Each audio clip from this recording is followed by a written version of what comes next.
A diamond is, chemically speaking, just carbon, the same element found in pencil lead, rearranged under pressure into a different crystal structure.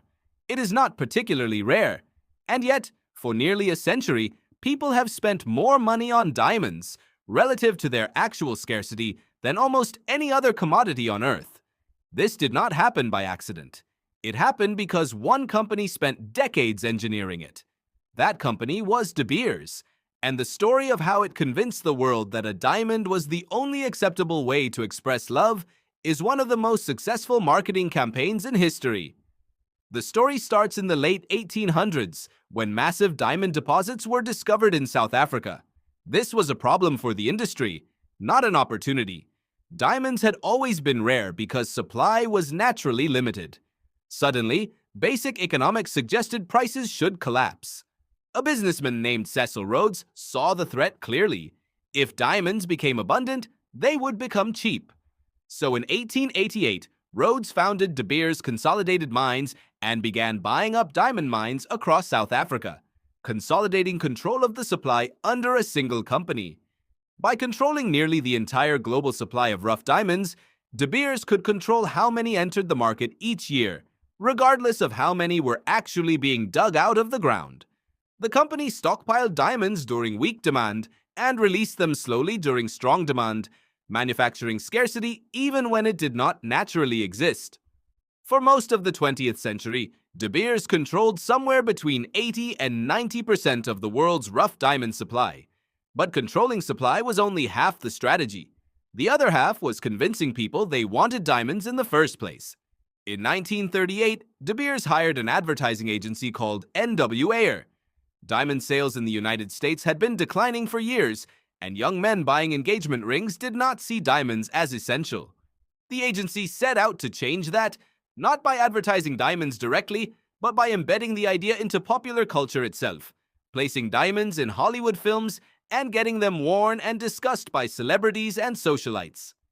In 1947, a copywriter named Francis Geraghty wrote 4 words that became one of the most successful slogans in advertising history: "A diamond is forever."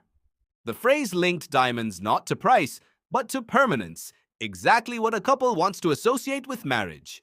It also discouraged reselling, since a forever symbol is not something you trade in, which helped protect prices by keeping used diamonds out of circulation. The campaign worked far beyond what anyone predicted.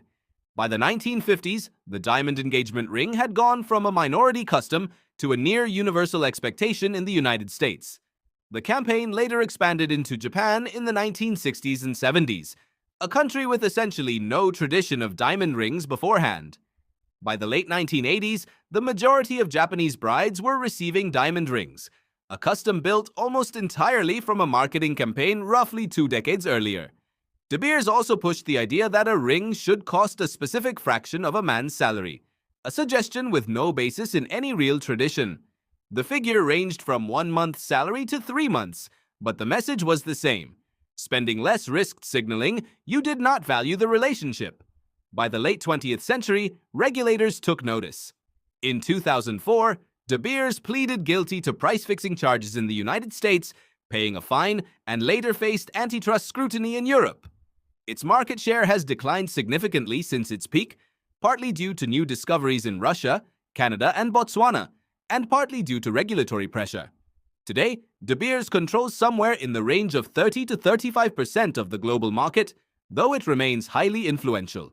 The cultural infrastructure it built, the belief that an engagement requires a diamond, persists largely intact, even as the company's original control over the market has faded. Diamonds are not actually rare in any meaningful geological sense. Their price has historically reflected controlled supply and manufactured demand far more than genuine scarcity. The emergence of lab-grown diamonds, chemically identical but produced in weeks, has begun exposing this publicly, now selling for a small fraction of the price of mined diamonds despite being, in most relevant respects, the same material. The industry has responded by leaning harder into language around authenticity and tradition. Whether that argument continues to hold cultural weight remains one of the more interesting open questions in the history of how marketing built an entire emotional economy around carbon. And that is the story of how 4 words rewired an entire century of human emotion.